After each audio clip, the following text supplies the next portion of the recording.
मेरी दोनों बहू का इस घर में स्वागत है। अंदर आ जाओ, तुम दोनों बहुत सुंदर हो, बहुत प्यारी हो।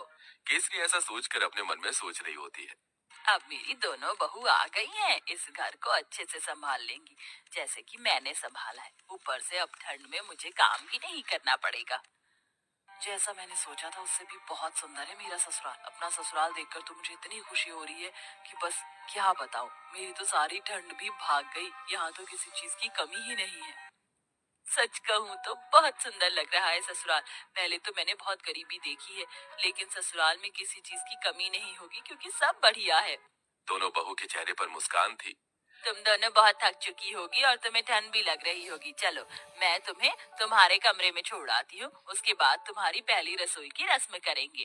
केसरी ऐसा कहकर अपनी दोनों बहू को उनके कमरे में लेकर जाती है, जहाँ दोनों बहू थोड़ी देर आराम करती हैं। कुछ ही देर में केसरी उनके पास आती है और उन्हें पहली रसोई की रस्म के लिए बुलाती है। तुम दोनों ने आराम तो कर ही लिया होगा, चलो पहली रसोई की रस्म भी कर लेते हैं।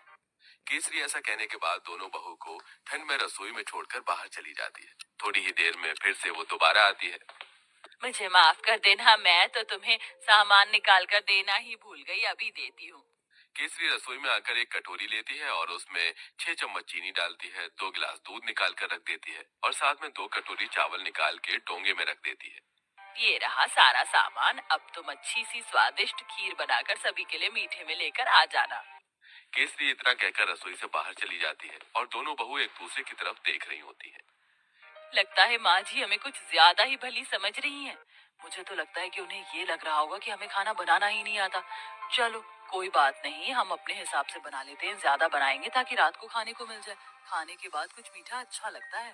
इस तरह आराध्या और राधिका दूध चीनी चावल निकाल कर ज्यादा सी खीर बना लेती हैं, जिसके बाद वो खीर परोसकर घर में सभी को देती हैं। बहुत अच्छी खीर बनाई है।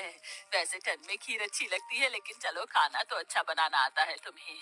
कितनी अच्छी बात है, मेरी बहू तो बिल्कुल मेरे जैसी आई है, थोड़े सामान में ही अच्छा खाना बनाना। केसरी ये सोचकर बहुत खुश हो रही होती है। वो कुछ देर बाद अपने कमरे में आराम करने चली जाती है। अब दोपहर का खाना बनाने की बारी आती है, तो दोनों बहू ठंड में रसोई में आती है। कुछ ही देर में केसरी भी रसोई में आती है। अरे, इस वक्त तुम रसोई में क्या कर रही हो? माँ जी, हमने सोचा कि समय पर ही दोपहर का खाना बना देते हैं। अरे, दोपहर के खाने की क्या जरूरत है, सीधा शाम को खाना बनाना चाहिए ना। वैसे भी ठंड में इतनी भूख कहाँ लगती है, और इस पतीले में क्या रखा है? केसरी तब पतीले को देखती है तो उसके अंदर खीर होती है। हे भगवान, इतनी सारी खीर! तुम दोनों ने इतनी सारी खीर कैसे बना दी, जबकि मैंने तुम्हें सिर्फ 2 कटोरी चावल दिए थे, 2 गिलास दूध दिया था। अरे माँ जी, हमने ज्यादा इसलिए बना ली थी ताकि हम